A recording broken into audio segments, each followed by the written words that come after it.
Ya Rabbi syarrifni biru'yati sayyidi. Ya Allah, muliakan aku dengan bisa memandang junjunganku fid dunya wal akhirah yaqdatan wa manamah. Ya Allah, muliakan kami dengan bisa memandang junjungan kami Nabi Muhammad baik dalam keadaan tidur maupun dalam keadaan terjaga, baik di dunia maupun di akhirat. Wa ajli anil qalbil katsiri sadauhu, dan hilangkan ya Allah dari hati kami segala karat dan penyakit dan kebusukan.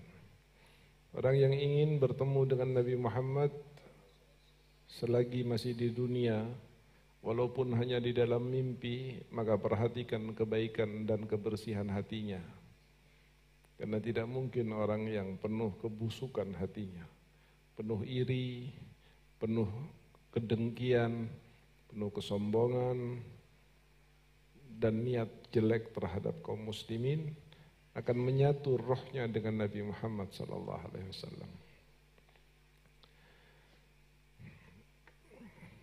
Al-Fatihah ila hadrati Rasulullah Muhammad sallallahu alaihi wasallam, akhwani al-anbiya wal-mursalin wa lakum qarabin syuhada. Sayyidina al-Imam Hujjatul Islam Abi Hamid Muhammad bin Muhammad al-Ghazali al-Qusi, masyayikh wa aslafi man tasaba ilayhi. Allah tawashshahum birahmah al-maghfirah wa sakinahum al-jannah birahmatihim fana barakatihim wa sarihim anwarihim wa ulumihim nafahatihim fid din wa dunya wal akhirah wa ila hadratin nabi al-Fatiha. Bismillahirrahmanirrahim. Alhamdulillahi rabbil alamin arrahmanir rahim maliki yawmiddin.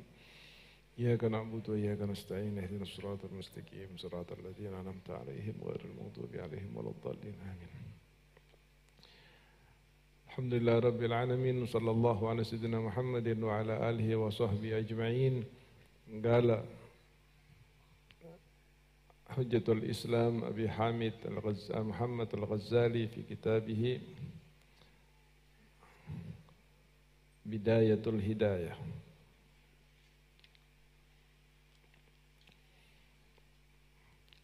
Ila qawlihi radhiyallahu ankum, adabun naum, adabnya tidur. Imam Ghazali sekarang akan mengajarkan kepada kita tentang bagaimana beradab kepada Allah ketika kita tidur. Tidur saja di dalam Islam ada adabnya.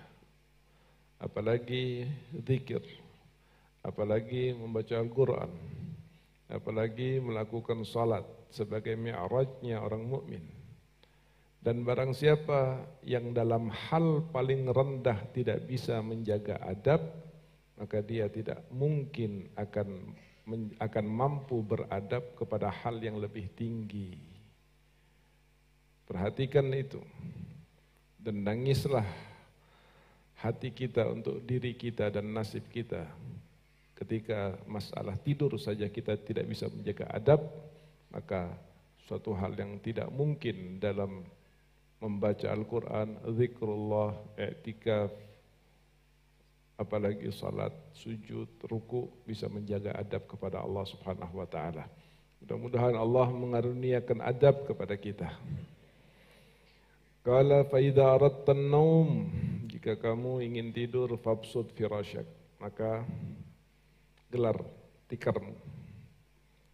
Dulu tidak pakai spring bed, dulu tidak pakai kasur, tapi pakai tikar.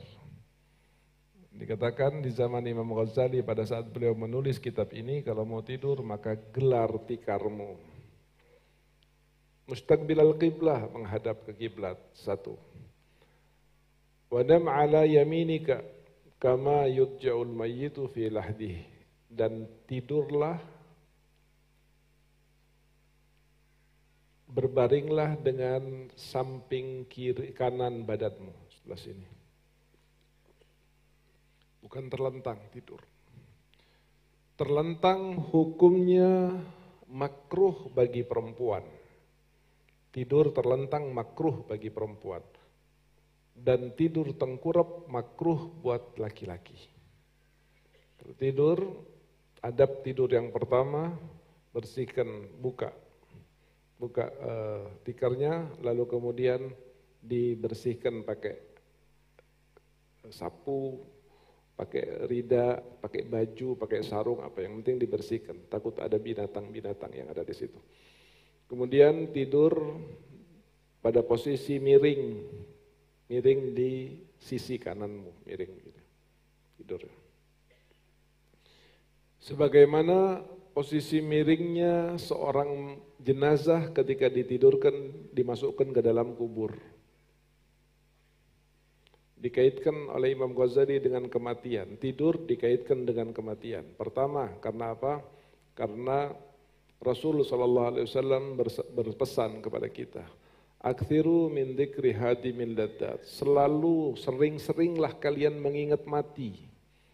Karena kalau orang sudah mengingat mati akan timbul rasa takut di dalam hatinya.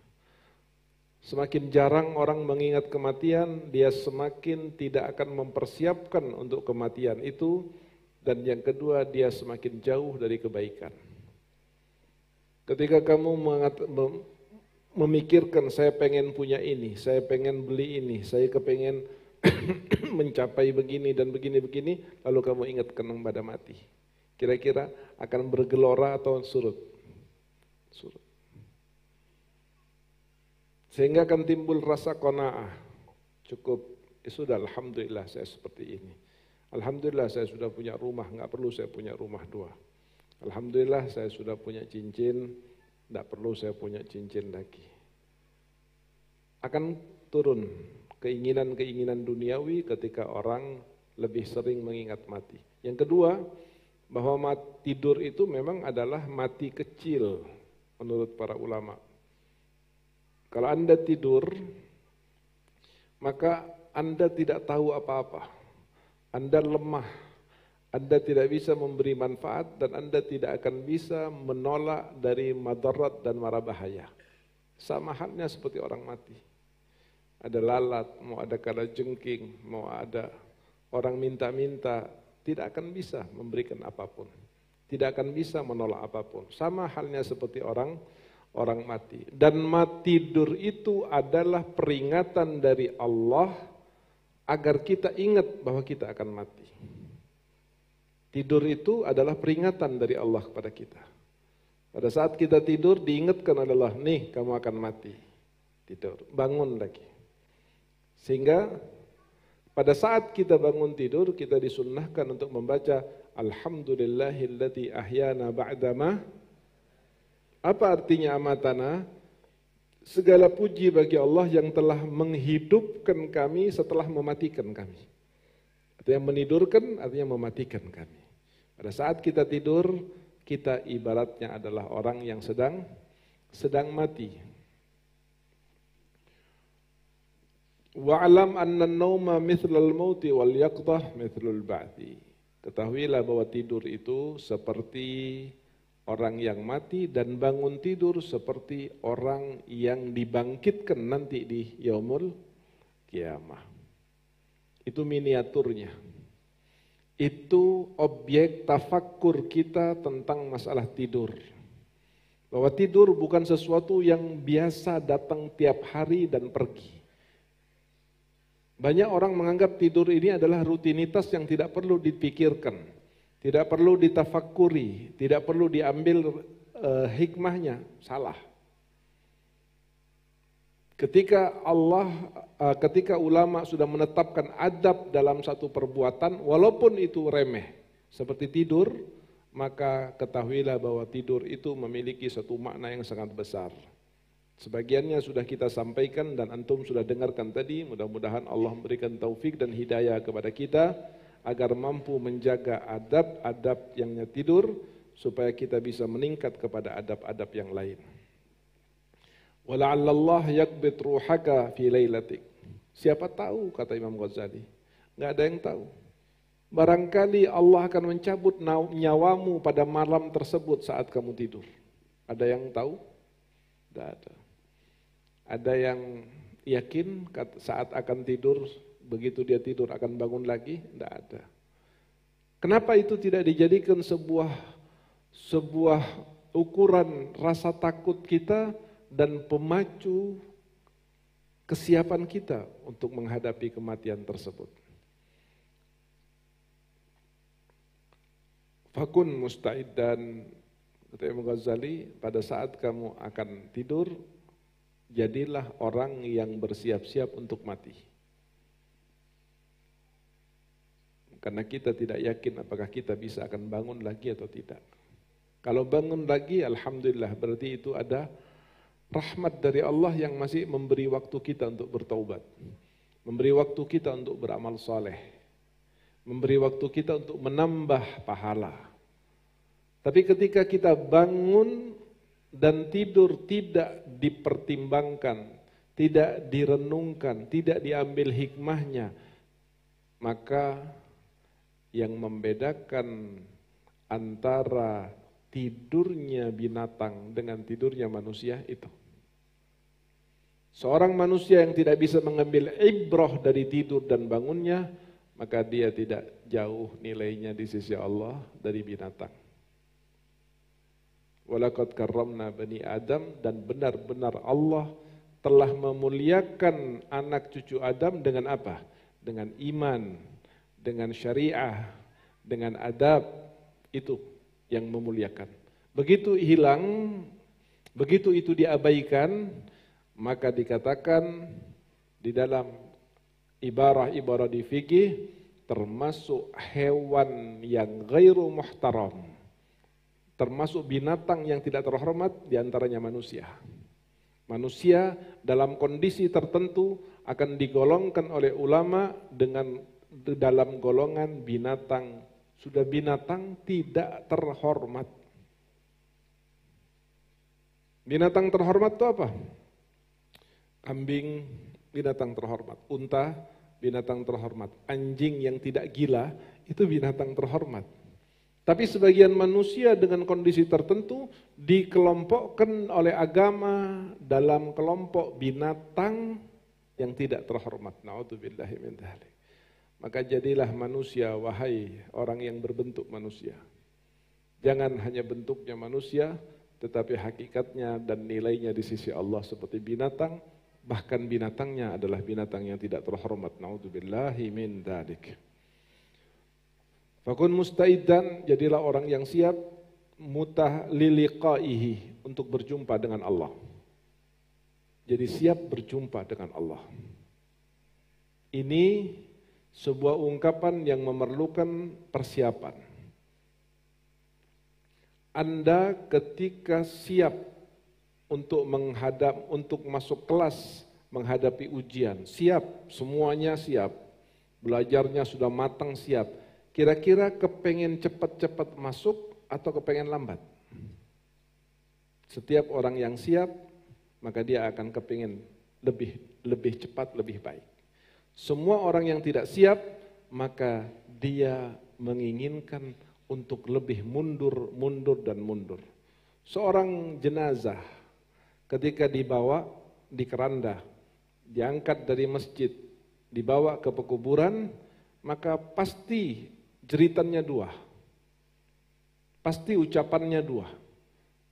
Kalau tidak qaddimuni, akhiruni. Kalau dia orang baik, orang yang siap untuk mati, begitu dia benar-benar mati, dibawa di atas keranda, maka dia bilang kepada jamaah yang membawa, tapi kita tidak bisa mendengar. Nabi memberitahu kepada kita. Apa ucapan orang yang sudah siap untuk mati? Qaddimuni, kalau bisa lebih cepat lagi. Supaya saya lebih cepat masuk dalam kubur, kalian pulang, dan saya akan berada dalam kenikmatan yang dijanjikan oleh Allah. Dia melihat sudah apa yang akan dia dapati. Dia melihat rumah yang akan dia tempati. Dia melihat teman-teman yang akan menemaninya dalam kubur. Maka dia sudah tidak peduli lagi dengan manusia, bahkan dengan anak dan istrinya. Dia kepengen lebih cepat sampai ke sana. Maka dia bilang, qaddimuni, percepat saya. Tapi ketika orang yang tidak siap dan mempersiapkan diri untuk mati, maka ketika di atas keranda dia akan mengatakan, akhiruni, jangan cepat-cepat, kalau bisa ditunda, jangan segerakan saya masuk ke dalam lubang itu. Itu lubang penuh dengan ular, lubang itu adalah lubang api. Teman-teman yang menunggu di saya di sana adalah teman-teman yang sangat mengerikan dan menakutkan. siksaan yang akan saya terima. Maka dia bilang jangan. Fakun musta'iddan liliqaihi. Jadilah orang yang siap berjumpa dengan Allah. Sayyidina Bilal bin Rabah, pada saat Sayyidina Bilal bin Rabah sudah menjelang detik-detik wafatnya. Sayyidina Bilal bin Rabah ini adalah orang hina di mata manusia saat itu. Budak yang dari kelompok kulit hitam. Dia tidak ada harganya pada saat itu dipandang oleh orang-orang Arab. Dia bukan orang Arab, dia orang Afrika. Jangankan orang untuk bersentuhan dengannya, duduk dengannya saja merasa jijik, tidak pantas. Tapi karena yang jelek ini nempel dengan yang bagus sallallahu alaihi wasallam, dia terangkat menjadi bagus. Manusia yang dianggap jelek seperti Bilal bin Rabah ini, sebelum mati pun Rasulullah ketika pulang Isra dan Mi'raj, Rasul mengatakan, kenapa saya tadi malam waktu Mi'raj mendengar suara sandalnya Bilal di sorga. Dia tidak pakai sandal di bumi. Tapi sandalnya sudah dengar suaranya oleh Nabi SAW. Dia bilang, kenapa wahai Bilal? Dia bilang, tidak tahu ya Rasulullah, cuman saya ini tidak batal kecuali saya wudu. Saya tidak batal kecuali saya wudu. Dan kalau saya wudu, saya sempatkan sholat sunnatul wudu 2 rakaat. Itu yang menyebabkan Sayyidina Bilal sandalnya, langkahnya, suaranya, hakikatnya sudah ada di sorga, walaupun dia masih ada di muka bumi. Dia satu-satunya orang yang diperintah oleh Nabi untuk naik ke atas Ka'bah dan mengumandangkan adzan pada saat Fathu Makkah. Dia yang dibela oleh Nabi sampai Nabi merah wajahnya ketika ada sahabat yang lain menghina Bilal dengan mengatakan, diamlah wahai anak perempuan hitam. Nabi marah sekali. Tidak ada siapapun yang dikumpulkan dengan apapun. Sementara yang dikumpulkan itu adalah satu kemuliaan atau orang yang mulia, kecuali yang ditempelkan ini akan ikut mulia. Anjing najis, tapi ketika dia kumpul dengan Ashabul Kahfi, di mana tempat anjing Ashabul Kahfi? Surga. Kulit yang bau, kulit kambing, kulit sapi, sebagian dibuat sepatu untuk diinjak. Sebagian dibuang karena bau. Sebagian orang tidak mau menyentuhnya.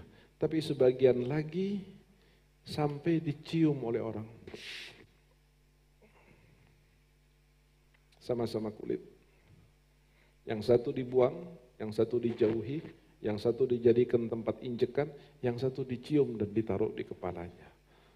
Kenapa ada yang dibuang? Karena dia tidak terurus dan menjauh dari kemuliaan. Kenapa sampai ada yang berharga mahal? Karena dia dikondisikan untuk sesuatu yang mulia. Kenapa sampai ada yang dianggap suci? Tidak berani main-main dengan kulit kambing dan kulit sapi? Karena pada saat itu kulit tersebut menjadi sampulnya Al-Quran. Sampulnya Al-Quran. Berkumpul, mendekat, menempel dengan sesuatu yang mulia, maka dia akan menjadi mulia. Dan kita berusaha mendekat dan menempelkan diri kepada Nabi Muhammad. Dengan hadir-hadir majelis seperti ini, dengan membaca hadis-hadis dan syariahnya, dengan bersolawat kepadanya, dengan memuji sebagaimana para salafus soleh, sebagaimana para sahabat, sebagaimana para malaikat, dan sebagaimana Allah memuji Nabi Muhammad SAW. Ini upaya kita untuk menempel dan mendekatkan diri kepada kemuliaan. Dan hanya orang yang hatinya diberi taufik dan hidayah, hanya orang yang dipersiapkan oleh Allah untuk mulia, yang dia akan menjadi cenderung hatinya terhadap kemuliaan. Misal contohnya, nggak masalah. Ada sebagian orang yang mengatakan, nggak masalah saya nggak hadir maulid, nggak masalah saya ketinggalan sholawat, nggak masalah nyampe ke sana sudah selesai. Tapi ada sebagian orang yang gugup dia, yang terus, ayo ibu cepetan, anak bawa cepetan. Apa ini? Satu tenang, tidak merasa apa? Tidak merasa rugi, dengan ketinggalan sholawat, dengan ketinggalan majlis. Tapi ada satu orang yang dia sangat gugup, takut ketinggalan kemuliaan itu. Ini dua contoh yang menjadi ukuran bagi orang yang ingin tahu siapa dari mereka yang ingin dimuliakan oleh Allah, siapa dari mereka yang ingin didekatkan dengan Nabi Muhammad SAW. Dan hidup ini adalah pilihan. Anda berhak milih yang manapun. Tetapi ingat, setiap pilihan yang Anda pilih memiliki konsekuensi dan memiliki akibat dari apa yang Anda pilih. Mudah-mudahan Allah membuka hati kita sehingga kita bisa memilih sesuatu yang bisa menjadikan kita mulia dengan berkah Nabi Muhammad sallallahu alaihi wasallam. Hadirin yang dirahmati oleh Allah. Di akhir zaman yang sudah tua seperti sekarang ini, Al-Habib Abdul Qadir bin Ahmad As-Suggaf mengatakan, amalan yang paling efektif untuk manusia akhir zaman, manusia nggak beres seperti kita ini, yang di antara yang paling bagus adalah dua. Pertama, berjalan, berusaha untuk menyampaikan hajatnya orang, nganter orang, nyenangkan orang, memberi orang, bersedekah kepada orang, melapangkan kesulitan orang, menghilangkan kesedihan orang. Itu paling afdalnya amal di akhir zaman seperti ini. Dan yang kedua adalah membaca salawat kepada Nabi Muhammad SAW. Syekh Athaillah Sekandari pernah mengatakan, barang siapa yang pernah merasa dirinya saat-saat yang lalu itu menyia-nyiakan umurnya, menyia-nyiakan ibadahnya, menyia-nyiakan waktunya, maka kembalilah dia dalam kesadarannya dengan memperbanyak bersolawat kepada Nabi Muhammad SAW. Beliau melanjutkan, untung kalian apabila kalian 63 tahun sujud, ruku, i'tidal, haji, umrah, lalu dikasih satu rahmat oleh Allah, untung. Selama 60-70 tahun kalian beribadah kepada Allah, lalu diberi satu rahmat saja oleh Allah, kalian sudah termasuk orang yang beruntung, dan satu rahmat itu akan mampu mengantarkan kalian ke surganya Allah Subhanahu wa taala. Namun dengarkan hadirin, kalau kita membaca satu salawat kepada Nabi, Allah pasti akan memberikan 10 rahmat kepada kita. Satu salawat kepada Nabi, pasti 10 rahmat Allah akan berikan kepada kita. 70, 60, 70 tahun kita beribadah kepada Allah, belum pasti kita dapat satu rahmat pun dari Allah. Inilah kehebatan salawat. Ini keagungan salawat kepada Nabi Muhammad sallallahu alaihi wasallam. Dan alhamdulillah, thumma alhamdulillah, kita dijadikan oleh Allah orang yang cinta dan gemar serta perhatian dan rindu untuk bersalawat kepada Rasulullah sallallahu alaihi wasallam. Bahkan ada satu riwayat yang menyebutkan Sayyidina Khidir alaihi salam pernah bertanya kepada banyak sekali wali-wali besar dari mulai zaman beliau sampai zaman Nabi Muhammad. Pertanyaannya apa? Apakah amalan yang mampu merubah nasib orang yang ditetapkan ahli neraka menjadi ahli surga? Tidak seorang pun dari wali-wali Allah yang mampu memberikan jawaban. Karena ketika orang sudah ditetapkan di surga, dia akan menjadi ahli surga. Ditetapkan di Lauhil Mahfuz menjadi ahli neraka, dia akan masuk ke dalam neraka, mau atau tidak mau. Sehingga para aulia yang ditanyakan oleh Khidir alaihissalam, semuanya tidak berani menjawab. Saat itu Nabi Allah Khidir bertanya kepada Rasulullah. Dia bertanya, ya Rasulullah, adakah amalan yang kalau dikerjakan oleh seorang mampu menjadikan dirinya yang tertulis sebagai ahli neraka berubah menjadi ahli surga? Kata Rasulullah, yukhrijul abda min diwani syaqawah ila diwani sa'adah idza kana yukthirus salati alayya. Hanya Nabi yang mampu menjawab dan hanya Nabi yang diberi otoritas untuk menjawab oleh Allah. Karena ini masalah takdir Lauhil Mahfuz tentang siapa yang masuk neraka dan siapa yang masuk surga sudah menjadi kepastian dan ketetapan.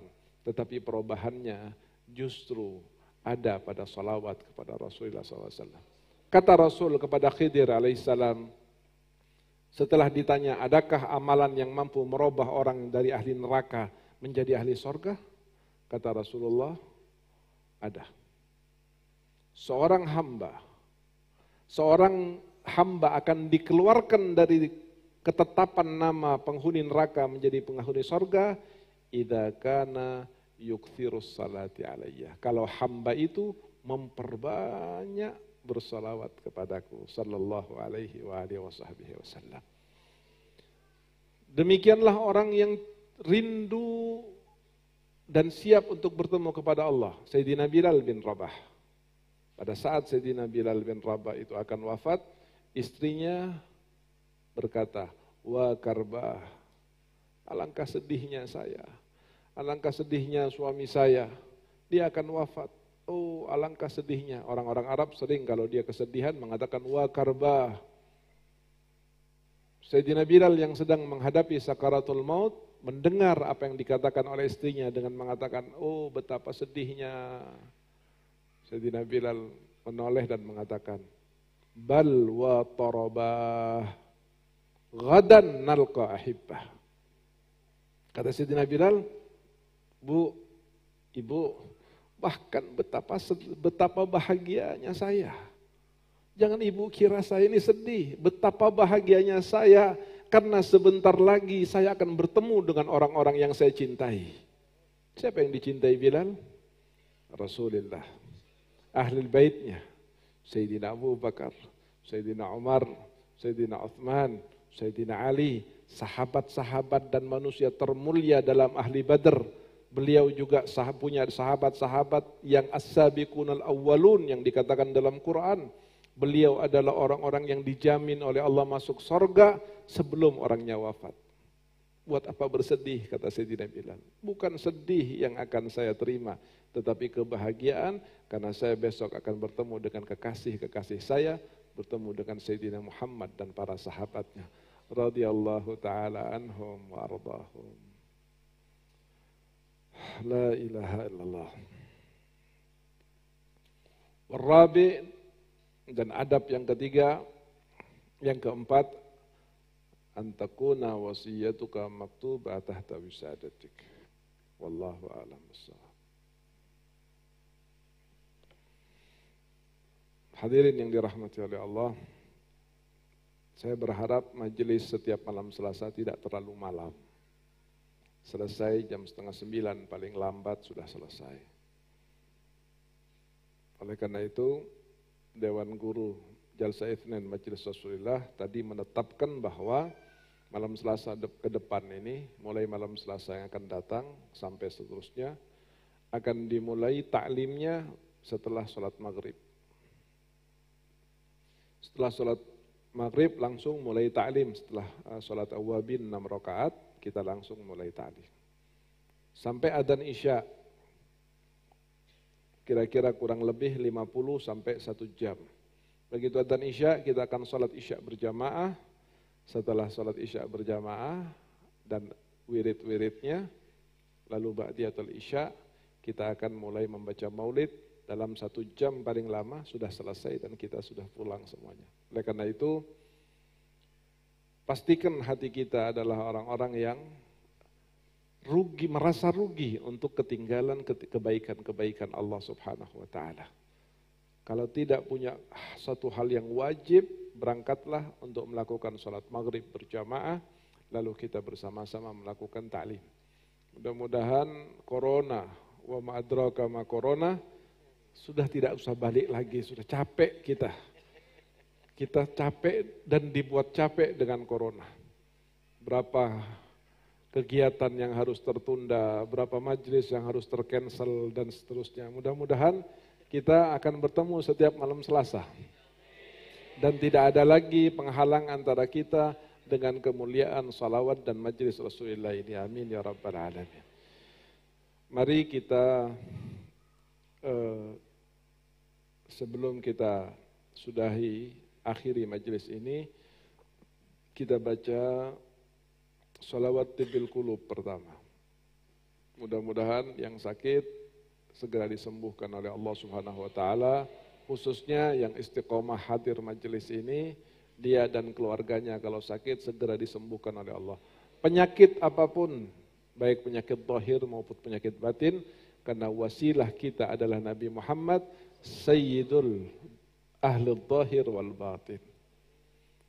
Membaca salawat tibbil qulub dari Syekh Ahmad Ad-Dardir, seorang yang dicintai oleh Nabi yang mengarang salawat tibbil qulub tersebut.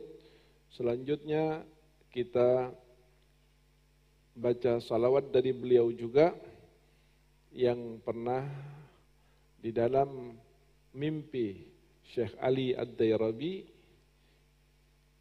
seorang pencinta Nabi yang setiap hari membaca 100.000, dia bermimpi Rasul, dia bertanya kepada Nabi, ya Rasulullah, adakah dari umatmu yang membaca salawat lebih banyak dari saya? Kata Rasulullah, ada. Siapa ya Rasulullah? Ahmad Ad-Dardir. Apa salawatnya ya Rasulullah? Berapa dia baca dan apa salawatnya? Dia baca 10 kali. Salawatnya, Allahumma salli wa sallim wa barik ala Sayyidina Muhammadin wa ala alihi adada kamalillahi wa kama yaliku bi kamalih. 10 kali. Berpahala lebih dari 100.000 kali. Apa artinya? 100.000 kali 10 berapa? 100.000 kali 10 berapa? 1 juta. Anda membaca 10 ini, pastikan 1 juta rahmat Allah dapat. Allah berikan kepada kita. Dan yang terakhir, setelahnya kita akan membaca juga 10 kali, Jazallahu anna sayyidana Muhammadan sallallahu alaihi wasallam ma huwa ahluh. Karena sekali baca ini, kita akan ditulis 3.000 pagi. 1.000 pagi, artinya 3 tahun ditulis pahala oleh Allah Subhanahu wa taala. Ya bakhtana bin nabihu kanzuna wal khabiyah. Alangkah gembiranya, alangkah bangganya kita dengan Nabi Muhammad. Karena beliau adalah simpanan kita untuk selamat di akhirat dan untuk berbahagia di dunia. Sallallahu alaihi wasallam. Bismillahirrahmanirrahim. Inna allaha malaikatahu yusalluna ala nabi ya ayyuhalladzina amanu sallu alaihi wa sallimu taslima.